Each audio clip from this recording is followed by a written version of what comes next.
ہم وہی کہیں گے جو ہمارا دین ہم کو بتاتا ہے، عمل کرو تو تمہارا بھلا ہے۔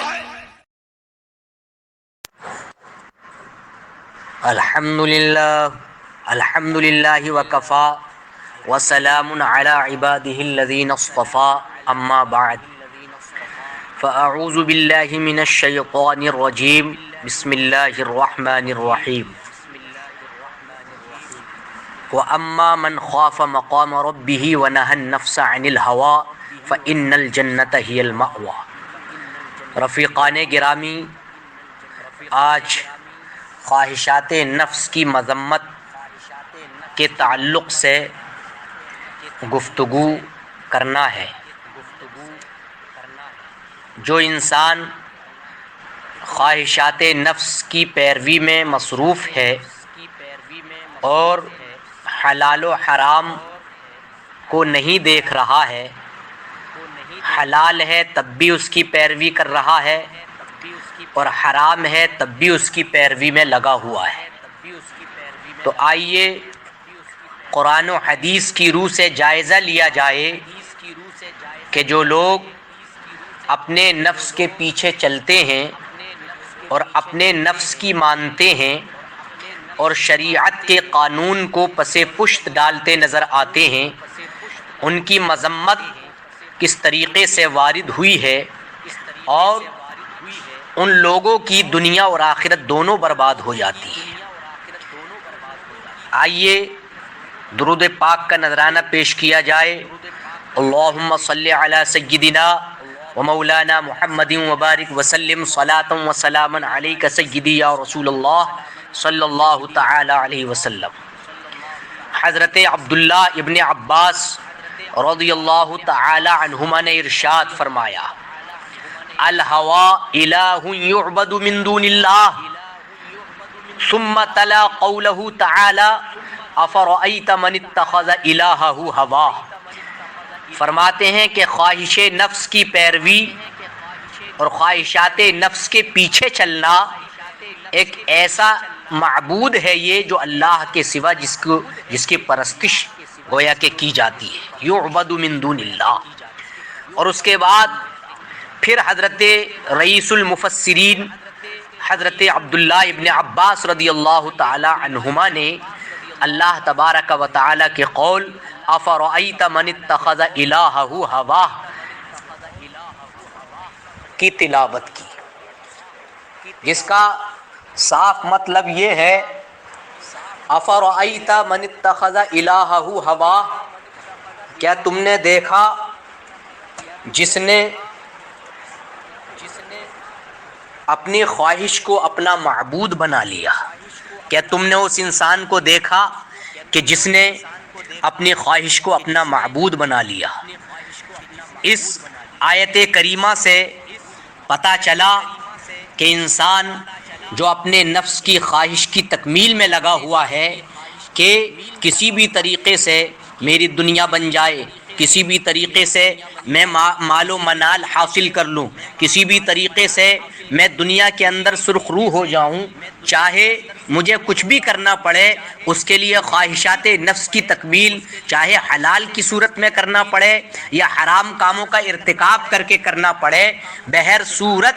میں کسی بھی صورت میں دنیا والوں کی نظر میں بالکل حشاش بشاش ہو جاؤں اور ترقی کے اعلیٰ منازل طے کروں۔ لیکن میری عوام اہل سنت سے یہ گزارش ہے کہ دیکھیے، غور کریں، قرآن کریم کی آیت کو پڑھیں، افرأیت من اتخذ الہہ ہواہ۔ اللہ تبارک و تعالی نے صاف ارشاد فرما دیا، کیا تم نے اسے دیکھا کہ جس نے اپنی خواہش کو اپنا معبود بنا لیا؟ اور دوسری جگہ آیا وَلَٰكِنَّكُمْ فَتَنْتُمْ أَنفُسَكُمْ وَلَٰكِنَّكُمْ فَتَنْتُمْ أَنفُسَكُمْ۔ یہ بھی اللہ تبارک و تعالی نے قرآن کریم میں اپنے کلام مقدس میں ارشاد فرمایا کہ وَلَٰكِنَّكُمْ فَتَنْتُمْ أَنفُسَكُمْ، جس سے حضرت اکرمہ اس کی وضاحت کرتے ہیں کہ اس سے مراد بھی یہی ہے، یعنی شہوات، سمجھے؟ تو اس طریقے سے مذمت جگہ جگہ اس کی آئی ہے۔ اور اے میرے سنی مسلمانوں، جو میں نے ابھی آیت کریمہ پڑھی،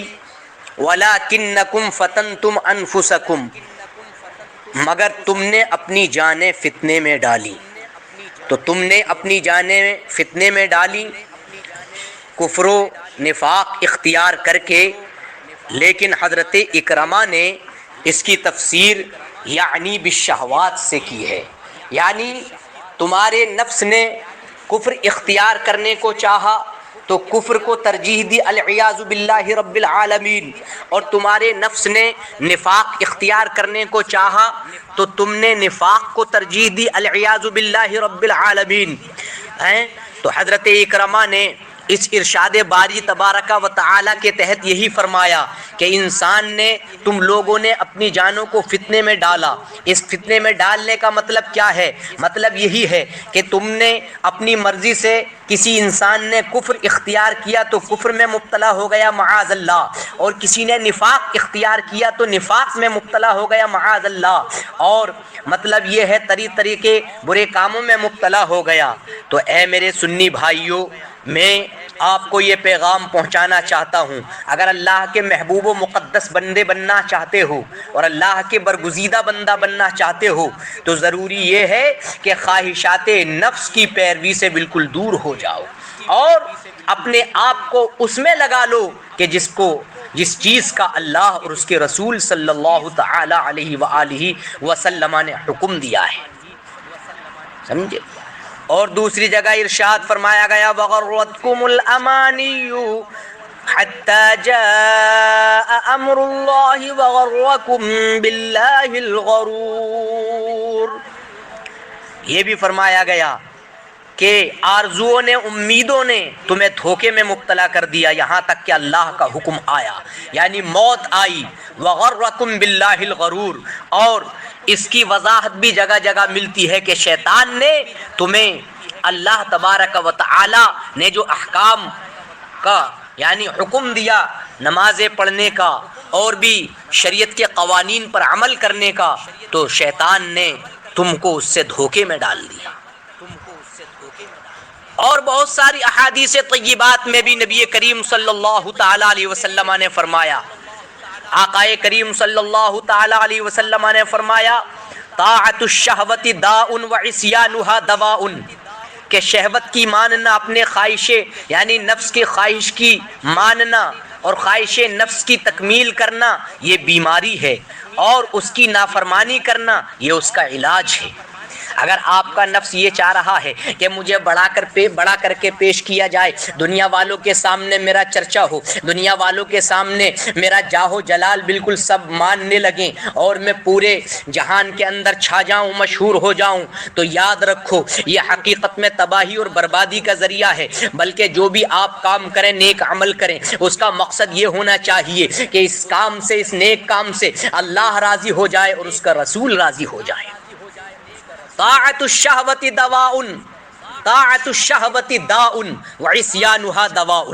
بتائیے اس سے یہ ثابت ہوا کہ اگر آپ اپنی انا کو ختم کرنا چاہتے ہیں، اپنے یعنی اندر جو تعلی کا شیطان پل رہا ہے، جو تعلی کا بھوت سوار انسان کے اندر ہو جاتا ہے، اگر اس عفریت کو، اس بھوت کا علاج کرنا چاہتے ہیں تو اس کا علاج کسی دنیاوی ڈاکٹر کے پاس نہیں ملے گا، اس کا علاج کسی دنیاوی حکیم کے پاس نہیں ملے گا، اس کا علاج کسی دنیاوی فلسفی کے پاس نہیں ملے گا، اس کا علاج کسی دنیاوی یعنی ماہر کے پاس نہیں ملے گا، بلکہ آقا کریم رؤوف الرحیم ہادی برحق صلی اللہ تعالی علیہ وآلہ وسلم نے فرما دیا اگر تمہیں خواہش نفس کا یعنی علاج، شہوت کا علاج کرنا ہے تو فرماتے ہیں وعصیانها دواء۔ اگر تمہارا نفس اس بات کو چاہ رہا ہے کہ آج جماعت میں شرکت نہ کی جائے تو نفس کی مخالفت کر کے جماعت میں حاضری کو اپنے لیے لازم کر لو، اس کا علاج ہو جائے گا۔ اگر آپ کا نفس چاہ رہا ہے آج فرض روزہ چھوڑا جائے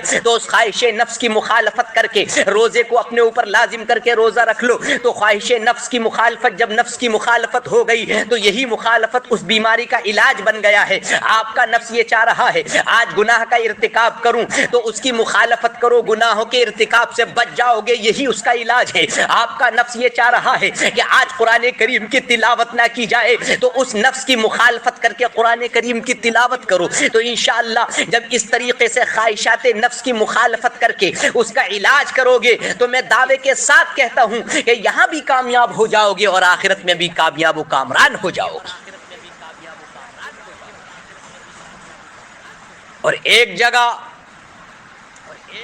حضرت مولا علی مشکل کشا نے فرمایا، قال علی بن ابی طالب رضی اللہ تعالی عنہ،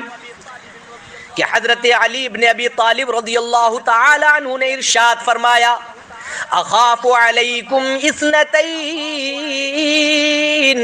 مجھے تم پر دو باتوں کا اندیشہ ہے، دو باتوں کا میں اندیشہ کرتا ہوں۔ نمبر ایک، اتباع الہوى وطول الامل، ایک تو خواہشات نفس کی پیروی کا اندیشہ کرتا ہوں، اور دوسرا امید کی درازگی کا، کہ انسان خواہشات نفس میں لگ جاتا ہے، اس کی ماننے میں لگ جاتا ہے تو جائز و ناجائز نہیں دیکھتا اور گناہوں میں مبتلا ہو جاتا ہے، اور انسان کی جیسے جیسے عمر بڑھتی رہتی ہے امیدیں دراز ہوتی چلی جاتی ہیں، امیدیں لمبی ہوتی چلی جاتی ہیں۔ حضرت مولا علی مشکل کشا نے فرمایا دو چیزوں کا اندیشہ مجھے تم پر ہے، ایک تو اتباع ہوا، دوسرا طول عمل۔ فإن اتباع الہوى یصد عن الحق، اس لیے کہ جب انسان خواہشات نفس کی پیروی میں لگ جاتا ہے تو اب وہ حق سے اس کو وہ روک دیتی ہے وہ چیز، اور طول عمل جو لمبی لمبی امیدیں رکھتا ہے تو وہ آخرت کو بھول جاتا ہے، جس کی امیدیں لمبی ہوتی ہیں تو آخرت کو وہ بھول جاتا ہے۔ اس لیے میری عوام اہل سنت سے عموماً اور خواص اہل سنت سے بالخصوص درخواست ہے، میں یہ کہنا چاہتا ہوں کہ ہم جو بھی کام کریں اللہ اور اس کے رسول کی رضا کے لیے کریں، اور